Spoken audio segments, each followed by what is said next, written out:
Gyvūnai yra sumanūs statybininkai. Iš smiltelių, akmenėlių, sėkliukių, kriauklyčių, žievės, lapų ir medžio gabalėlių apsiuvos klijuoja vienvietės tuteles, kuriuose laimingai praleidžia jaunystę. Sraigės visą gyvenimą lipdosi tvirtas, neretai išvaizdžias į spiralę susuktas kriauklės iš kalcio karbonato ir organinių medžiagų. Tarp kitko, nautilai panašius įrenginius pavertė povandeniniais laiveliais.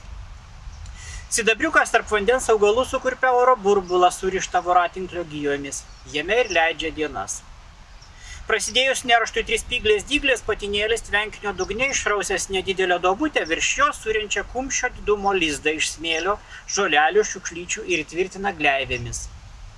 Vapsvos dursto lizdus iš popieriaus. Rusvieji krosniai drebia iš molio, o Thunbergo aerodramai iš seilių. Teigiama, kad tokie gaminiai valgomi.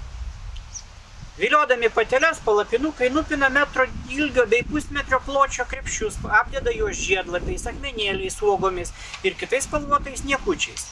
Šiandieniai palapinukai vietoj minėtų papuošalų renkasi stiklo ir plastiko gabalėlius. Plikieji smėlrausiai kapsto plačias tunelio sistemas siejančias maisto sandėlius, veisimos ir kitas patalpas. Jie įsiskverbia žemėn iki 2 metrų, o bendras kasinių ilgis gali siekti 4 kilometrus. Termitai ne tik plūkėsi po žemę, bet ir mūrija aukštas pilis. Bendruomeniniai audėjai suneša bendrabučius, kuriuose glaudžiasi iki 100 porų. Tokia lizdynė gali gyvuoti 100-metį, nebent nudribtų draugę su medžiu.